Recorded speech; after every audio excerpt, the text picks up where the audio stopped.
Hello and welcome to the Just Another Castle podcast. I'm your host Matt, and with me this week is our resident gaming journalist Eli. How's it going? Good. So it looks like it'll just be the two of us for now. If Mike joins in, maybe. But I guess we'll start off with what we've been playing. Sure. So it's been a couple of weeks, but I finally I finished the Spider-Man DLC, and I also platinumed the game. I think the DLC was pretty good. I mean, I don't think it was anything like amazing story-wise, but it's enough to, get you playing more, and that's all I really wanted anyway. But are you gonna I say heard the something? platinum was pretty achievable, pretty easy. Yeah, you don't even have to beat the game on hard mode, or like play New Game Plus or anything like that. So I wouldn't have anyway. But yeah, there were just like a couple of things left. It was like I think when you finish the game or something, or somewhere near the end, you have to find certain collectibles that aren't like they don't show up on your mini map unless you get like some other thing near the end of the game. And Uh-huh. I was like two or three away, and like, oh, I'll never find these. And then I was like, oh, I'll just find them in the DLC when I played that. And then I play the whole DLC, and I'm like, I found one of them. Well, I'm never gonna find them. And then I'm like, whatever, screw it. I'll just like scan across the whole game map, and I eventually found them. I was like, okay, that Uh, wasn't that too hard. I found it in like 15 minutes after trying that. Like, oh, that's not that hard. But mhm. yeah, I thought the DLC was pretty good. I would say story wise, if you only had to play one episode, the first or second is better because the third is more of just a wrap up. But they're all like connected, so you would ideally want to play all of them anyway. So I have a question. Yep. One of the things I didn't like about the Spider-Man game, because I played through it, I thought it was great, but Mhm. I didn't like the fact that the story was pretty much the most stereotypical Spider-Man story. Like I hate the fact that whenever we see Spider-Man, it's always like the stories they're repeated again and again. It's the ones we know about. It's not like, we've got 70 years of Spider-Man comics. You're not going back and looking through some of the cooler stories that maybe we haven't seen. And so that's why I'm like, well, I've definitely seen this story in a game before. This is literally the most stereotypical Spider-Man story. So, I don't know. Does the DLC go into a little bit more of lore, I guess, rather than the surface level stuff we know? No, it's pretty much just like here are the other characters. Like Silver Sable is the focus of the last one, which was already in the game. Black Cat was kind of teased, uh, and she's in the first one. And then another guy is Tombstone. I'm pretty sure you fight him as like an optional boss in the game, Mm-hmm. and they have a story around surrounding him. Um, but they involve oh, I forget. I think her name is Yuri, the cop that Spider Man's always talking to. And there's actually Mm-hmm. an interesting development if you do the optional missions for her. Uh, Mm-hmm. that kind of like that probably affects the next game, which I think was really interesting. But I think you have to buy all of them, or at least the last one, to be able to get that. But yeah, Mm-hmm. it's nothing too groundbreaking. And in the first one, they tease Miles Morales Yeah. as the other Spider-Man, but they pretty much I don't even know why they had him voice lines because they pretty much just string him along for no reason. It's just like he calls Spider-Man and he's like, "Yeah, when are we gonna train?" He's like, "Oh yeah, eventually." And like, there's always an excuse. It's like, okay, I get it. You didn't want to like do anything because you want to save it for the next game, and I guess you want people to remember that you didn't forget about him, but it doesn't matter because you didn't do anything anyway. So I don't know why you bothered. Mm-hmm. But yeah, nothing crazy. Maybe they'll do dimension swapping or something next one. I don't know. If you want to see other Spider-Man universes, crap, I think it was Shattered Dimensions. There were two of them, and one had like four different Spider-Man, and that was pretty good. The one after it kind of sucked, but it's like a regular Spider-Man, 2099, which is like a futuristic version, Noir, which is I don't think he has spider webs, so you're like doing stealth a lot. There's Mm-hmm. something different, some different hindrance he has, and then there was another one that I think is pretty much just like regular Spider-Man but different. But Have you seen the multiverse one movie? yeah, The I multi actually just watched it a couple of days ago. It was so good. So I didn't know how many different dimensions there were. Like I don't know very much about comics. I don't read. Mhm. That's why I wish they did more to like bring these unique stories instead of doing them again and again and again, like the popular ones that we all know. So I just thought it was so like I thought North Spider-Man was made up, and then until we were like, nah, that's actually like a thing. Yeah, no, it's yeah. They should dive into the other ones. It would be cool. Maybe the Yeah. next.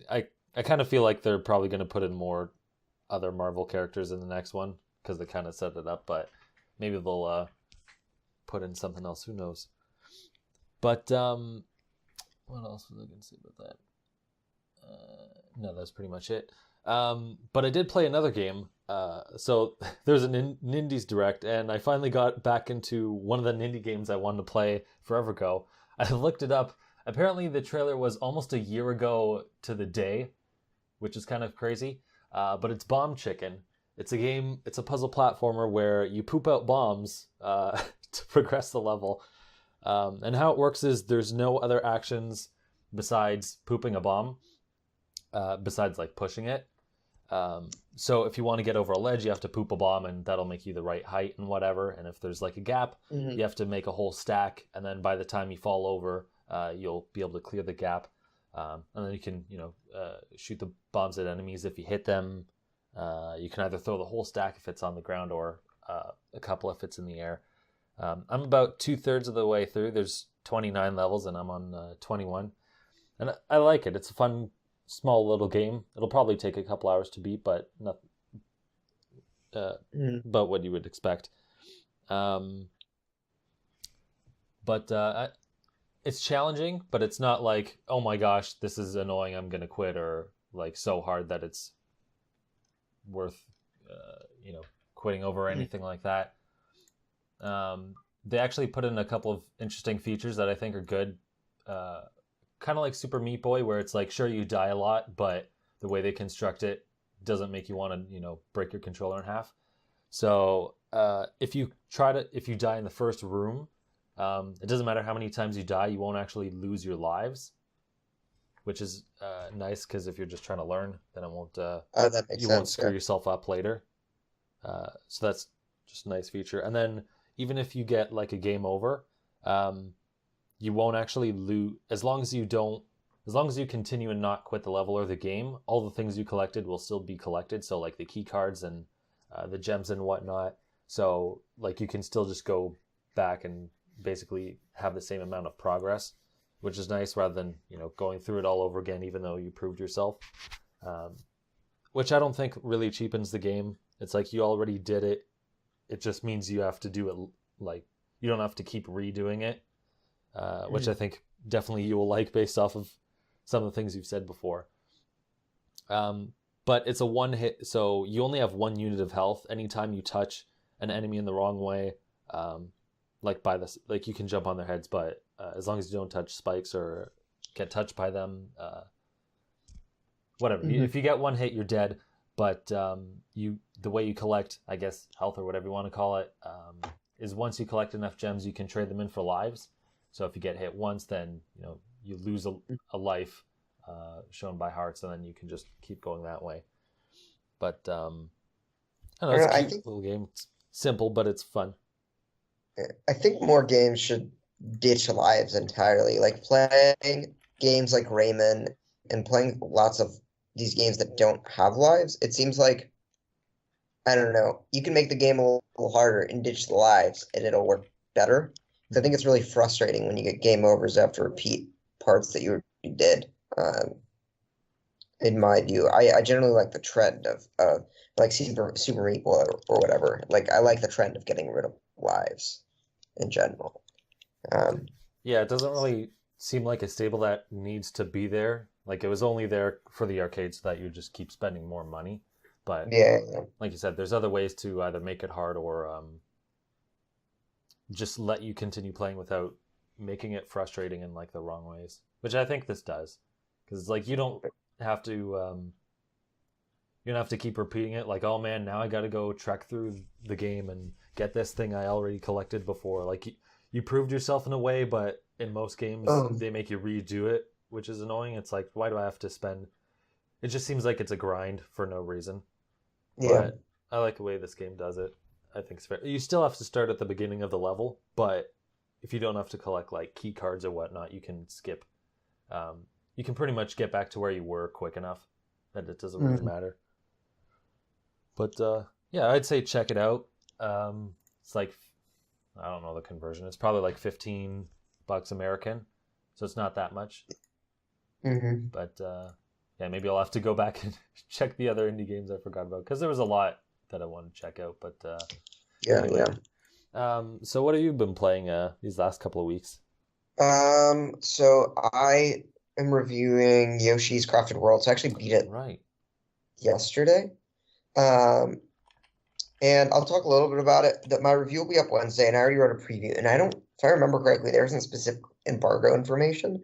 So I think I can talk about most things without like scoring it or fully reviewing it. But Mhm. I don't know. A few things I really like about the game is that it seems like one of the more challenging Yoshi games, especially if you Really? are trying to get all the collectibles. And it's really nice because of that. I think that, there's a mellow mode, and which allows you to pretty much fly through levels without dying. Mhm. And some people complain it's like, oh, you're making the game too easy. But I think including a mellow mode actually frees up the developers to actually make the levels harder because they don't feel bad about making them too hard because they know that like if you have a tough time you can play through with mellow mode, you know? Yeah, So I don't get the complaint of that. It's like if it's an extra mode, then it doesn't really yeah. matter because then So I they, think like you said, they don't have to change the game. yeah, I think on net it actually makes levels more challenging. Now the levels themselves aren't like that difficult, but if you're trying to get all of the collectibles, or if you're trying to play the Poochie levels and get them under time, it can be a challenge. And I think that people really enjoy doing that. There's a ton of collectibles.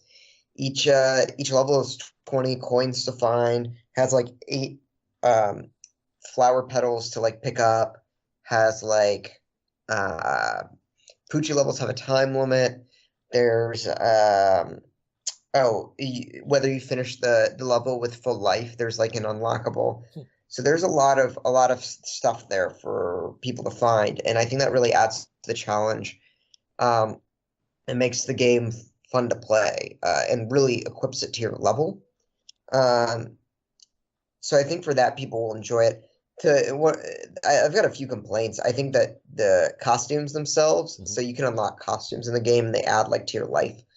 They're a little bit haphazard. They're not really like not a lot of thought seems like went into putting those costumes, and they look really weird when you use them. Like you can use a milk carton costume, and you literally like put on a milk carton and waltz through a level Yoshi wearing a milk carton, and it's just like very weird. Uh, doesn't seem like it fits, and it's like, yeah, Yoshi, you're really flying with a milk carton. Like, gotta be kidding me. Yeah, it's weird. He's like basically wearing a box around him. Like the way it's not a Yeah, costume where it's like, oh, you're wearing a hat or something. He actually like has to hold the costume he's wearing, yeah, which is it's weird. very strange. I don't like that. I also think the bosses, most of them except for the final boss and one other one, are kind of like pushovers. Hmm. Uh, they're kind of a joke. Um, and then one other thing that I thought was funny is the music. I know that previous Yoshi games, there was one on the 3DS, I think, that people complained about because it's like Yeah. music was too childish. And it's not that bad here, but it's still like, have you ever seen that SNL skit where it's like we need more cowbell? Yeah. So it's like I felt like it was the same thing, except instead of cowbell, it was like the recorder. Oh gosh. And they're like, we need more recorder. And so like you're playing and the recorder is so freaking prominent. And like the recorder is just such an annoying instrument. Like it's not nothing against the soundtrack itself, but like the instrument's fine once in a while, but it sounds like a 5-year-old, Well, or that's the like you only watch one of time you those, ever play a recorder. You don't go to like an orchestra, and then there's some guy with a recorder there. yeah, or like those YouTube videos where like there's the person playing. Oh yeah. So like it seems like that, and I'm like, okay, guys, this is like too childish. Um, but that's not too prominent pronounced, so it's like not that bad, but it was kind of funny and irritating at times. But other than that, I think it's a really, really good game. I think it might be better than Woolly World, and I Wow. really love Woolly World. So I definitely think. Oh, and the other thing I really like is it's a long game. Um, there's a lot of content there. A lot of platformers like this, like Kirby or Yoshi, they're usually shorter. Mhm. There's like a lot of content here, especially if you're playing through the B sides of levels, which is when you play through them backwards. Mhm. There's a lot here. And so I think it's definitely worth recommending. Sounds like we're in like the 80s or 90s playing the B track. It's the Yeah, other so what they side of do it. is they flip the level backwards, which I'm sure you've Yeah. seen. I think it's really good. I'm surprised more platformers or like more games in general don't do that. Like it's such an easy like just flip the level backwards and it makes it different, you know? Yeah. Maybe it's a cop out, but I thought it was pretty smart of them. Well, I mean, they do different stuff when you flip the level around too, like things you Yeah, yeah, yeah. can interact with. So that's interesting to hear. It's there are some difficult parts of it because looking at like I mean, obviously I didn't see all the challenges or everything from gameplay, but looking at it, it looks like it's a lot less challenging than let's say Woolly World because just the way it's built, the camera's zoomed out a lot more, so you're not really like platforming isn't so much of a key. Um, but that's still good to hear. Yeah, Um, no, I think that, well, as I said, I think the levels themselves aren't challenging, but like if you're going to try to find everything, it's challenging. Like mhm. it's hard to find everything. You definitely will die. After you beat the game, there's a few like hard levels that get unlocked, and they are like tough when it comes to finding everything. Um, so yeah, I think it's great. Especially since like to get 100% in a level, you have to finish with full health, which is Mm, like tough. yeah, cool. So I think we'll get on to the news of this week, which was they announced an indie direct. Which is funny because I'm like last Sunday or whatever. I'm like, let's just postpone it and then see what happens. And like the Wednesday after, like, here's a new thing. I'm like, sweet, perfect timing. Oh crap! I just skipped past the part. Uh, so what did you think of the director overall? So I, God, do I remember what? I don't know. There were a lot of games. Mhm. I think it seemed like most indie directs in that regard. I thought it was really cool to see Cuphead and what that means for the future of Nintendo and Microsoft's relationship. Um, but I don't remember all that much about the direct because I was like writing while it was happening. What do you Fair think? enough. I thought it was pretty good. There's quite a few games that I thought were interesting. Some of them probably not for me. Uh, I was I forget I was half paying attention for some reason, but there's some cool stuff I'd probably check out. Cuphead is probably the biggest one, which I'm definitely going to buy because I was thinking of getting it on my PC, even though I'd like never play games on there anyway. But I don't have an Xbox One, so that's why. But now that's on Switch, I'll definitely pick that up when that comes out. Um, so that's the big one I care about. But yeah, that'll be interesting. What will happen with Microsoft and Nintendo later because this was an exclusive for them, and apparently they were like pushing for it, which is Mhm. weird. So, um, someone else said maybe Xbox doesn't really see Nintendo as competition, so they won't mind bringing some games to it because, Yeah. like with the DS, they're like, oh well, that's a handheld, so sure, Rare, go make a Viva Pinata on the DS or whatever if you want, and they'll still like get some sort of money out of it. Yeah, and I think part of it is just, yeah, like it's about the money. You got a Mm-hmm. game, it's probably gonna sell a million units on the Switch. Mm-hmm. Because it's huge, if not more. And that's literally, it's $15 million Microsoft gets to take as the publisher. Maybe, half of that goes to the devs and they get to keep half. Like it's just free money. Um, so I get why they would do it.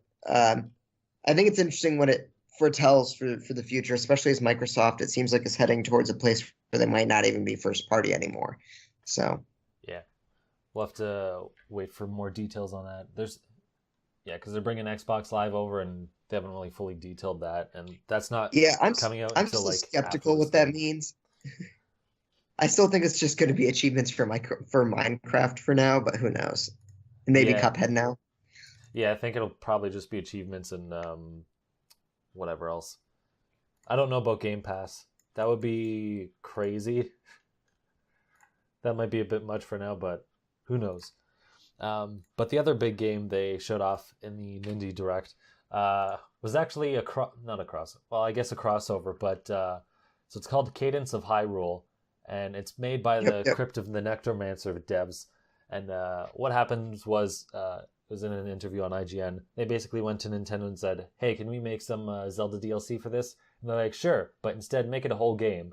Like they literally said, "Make it a whole game instead," and that's what we're getting now. So uh, basically, That's how it awesome. works is it's Yeah. over the world.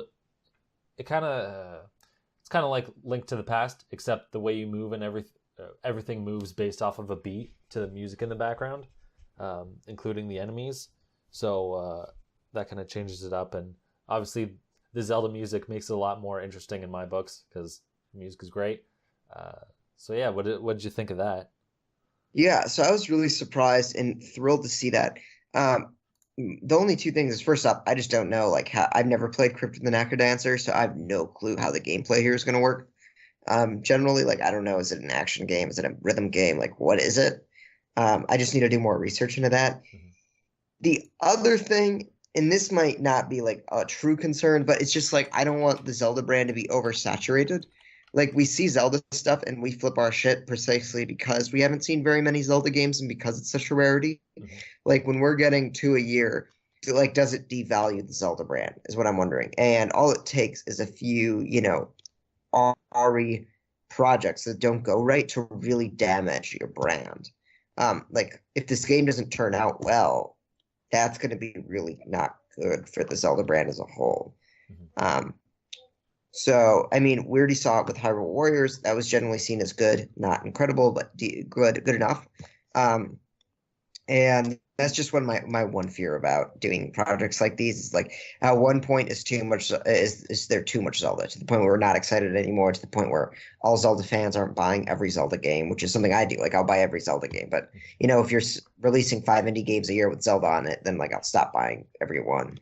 Yeah, I don't think it'll get to that point, but I think the difference is that they're all different. So like Hyrule Warriors is like sure it's a Zelda sure it has Zelda characters and whatnot, but it doesn't really play like another Zelda game because it's like a Muso game where you're just killing like waves of enemies. Um, Hmm. or this, I guess this is not like crazy different to other action over the head platformer games, but like the rhythm element, rhythm element makes it at least more unique compared to other stuff. And we don't get a lot of 2D Zelda games anyway, Yep. besides Link's Awakening this year, but that's kind of its own thing. Uh, so it still like stands out, but um, I don't think we'll get more than like two Zelda games a year. Like I think we might get a port next year, and I forget I said something else, but like we might get a port next year, and that's pretty much it. We'll see. Hmm. But what I thought was interesting about this is the fact that Nintendo's giving their IP to an indie developer, which I don't think they've done before. They've given it to other AAA studios, um, that they've Yep. obviously built a trust with and whatnot. But this company like has only made one game before, Oh, and I don't know how much it sold or whatever. I don't think it. I'm sure it did well. Maybe it did crazy well. No idea. But it's just weird to see them partner with a studio that like literally has only made one game before, and they're just like, sure, go and make like a whole game out of it. yeah. And hopefully they do well because it's kind of one of those things where if they screw up, then it screws it up for all the indie devs. Mm-hmm. So good I, luck. yeah, I kind of hope we see more of this because there's other developers that I think would be. Someone else put out their like wish list, but I think there's a lot of capable studios that could take IPs that Nintendo doesn't really play around with and make something like good out of it. I Yeah. think someone was saying like Way Forward should make like a Metroid game, or there's a bunch of ideas from different developers that have somewhat experience in those Yeah. genres. And I mean, the good news is that like Crypt of the Necrodancer, when it first came out on um, iOS and Android, ended up getting like higher than a 90 Metacritic. When it came out on Switch, it got like an 86 Metacritic. So, it's it's a good game, Mhm. according to critics, and so I guess that's why they initially decided they could trust them. Yeah, I think it'll turn out well. I don't think it'll be like horrible. It'll be at least good. Yeah. But yeah, and then there was one other thing announced this week. So Nintendo has been playing flip flop with when it comes to VR. People have asked them, and they're like, "Yeah, we'll see. We'll look into it. We're kind of interested, but we're not going to commit to anything," sort of deal. And they finally announced their VR project, which is if I can find the video to it. It's Labo VR. So some of the games they showed off in the original Labo trailer are VR games, like the bird flapping one, and there's some other one I think too. Hey But Matt, you know what? yeah, It feels good to be right. you're I right. definitely wrote an article about this like 2 years ago. Nice call. But yeah, what do you make of this thing? I mean, I didn't watch the trailer. Ooh, I'm bad Oh, okay. at my job, I guess. No, but I need to. But I guess it was what I expected. I don't think it'll do that well, to be honest. Just because it's Labo and the original Labo kind of bombed.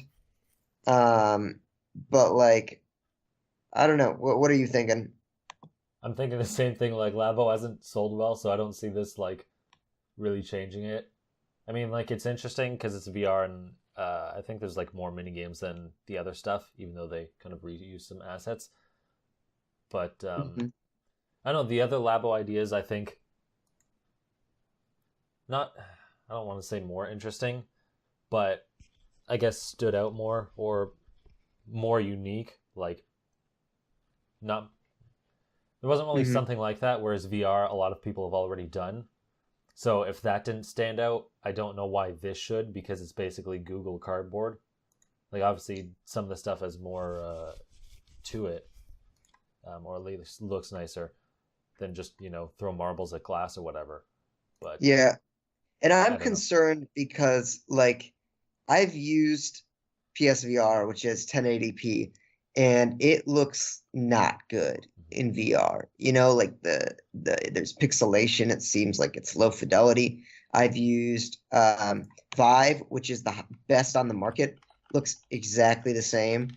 And I'm like, how are you gonna do this on a 720p thing and make it look decent? You know? I guess You've got the you're trade off. splitting it Yeah, in go on. half. Sorry, you're splitting 720p, one for each eye. Like that seems like a recipe for a disaster.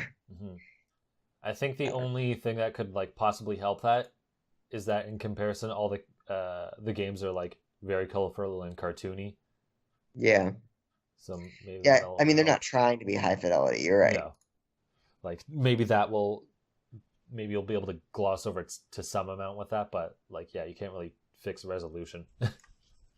Yeah. The And I other mean, watching this trailer, I guess it's like these are really intuitive. Like the Mhm, Joy-Cons, the fact that it came with the console, it seemed like they were ready for this mhm. sort of thing. It seems very, very creative, intuitive, and high tech way, high tech solution with a low or a high intuition idea for a low tech thing. But still, I just don't know how it's going to work in practice, and I doubt it'll be successful just because of, as we said, Labo not having the name recognition. Yeah, and the other thing uh, that you may not realize until you get further in the video is the difference is you actually have to hold it up to your face. So with other VR, goggles or whatever you want to call them, you have a head strap and you just hold onto it, and then you have a controller or whatever method of input. But with this, there's no head strap or anything. You actually have to hold it to your face. So your arms are Oh going to yeah. get tired a lot quicker than if you were just play regular VR. So especially if this is geared towards kids, which probably isn't a good idea to have like the screen up to your face. But like even anyone else, it's like how long are you gonna want to play this before your arms get tired and you're like, you know what, this isn't really like worth It's it. fine. It'll come with the set comes with dumbbells, so you can work out in between your VR sessions. Yeah. But yeah, I mean, it's cool. I've seen most of the video here. I just yeah, I guess I'm just a natural skeptic. I mean, it's fair after they had three other Labo projects to prove, and they Yeah, didn't really prove it there. So it's sad because I'm sure the amount of money that went to development of this shit was a lot. Yeah, and it's an interesting idea. It's just not executed well enough. It's just like Yeah, it's not these could advertised like you could have well. made a, you could have made this into Mario Party, and it'd be a lot better. Yeah. And it's like it's too expensive. I'm Mm. sorry, but like you could probably cut the price in half and sold more than double the units to make up for it. Just because, $70 for some cardboard, which it seems like they did better because I think the VR set's a lot cheaper than the other sets. But I mean, you got cardboard. The cardboard literally costs like $3 to produce. Why are you selling it for 70? Yeah, the only like it would make more sense here than others to be more expensive because you have whatever the goggles with glass and other plastics and whatnot. But yeah, for everything else, it's like you have sheets of cardboard. Like you could cut it down a lot. I guess maybe part of that is just R&D. Like who knows Yeah, how long they spent on it, and they're like, yeah. "Crap, we got to make money." But I guess one interesting thing about this is that you can actually make your own VR games, just like some of the other Labo stuff.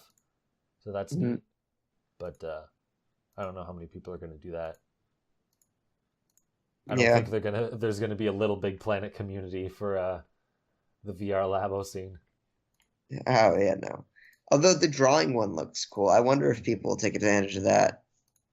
That'll probably end up being like the piano, where people mess with it more because it's more of Mm, a creative tool.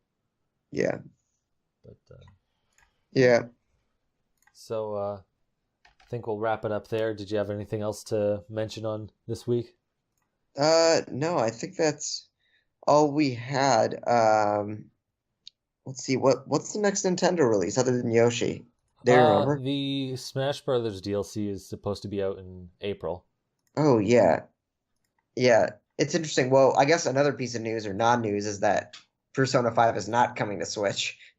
Yeah, or at least the new one, the Yeah. Persona 5, the Royal, which is There weird. was definitely It's so weird because I'm semi interested. So I'm like, oh, I wonder when this Persona thing is happening. And someone's like, oh, it's happening tomorrow. I'm like, cool. I'll learn about it then.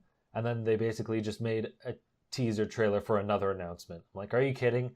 People waited like months for this March announcement. And here they're like, there's a new character. And Mhm. wait until like April, the end of April. It's like, what? Just don't. Just tell people to wait till April or just show the information now. Like, don't screw around. Stop with the. I thought we passed this like announcements versus announcing announcements nonsense. Mhm. Apparently not. But yeah, who knows? That might have to do with the Smash Brothers DLC in some way. Yeah. Yes. But yeah, I think we'll wrap it up there. You can find me at the Mango Viking on Facebook, Twitter, and YouTube. And where can people find you? On Twitter at Paul Salon.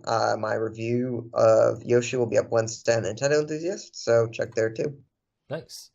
So wherever you're listening, you can find us at Just Another Castle on pretty much every platform on the internet. Hit us up with your questions if you're interested in being a guest at me, at the Mango Viking, or Just Another Castle. So until next time, leave luck to the heavens and leave gaming to Nintendo.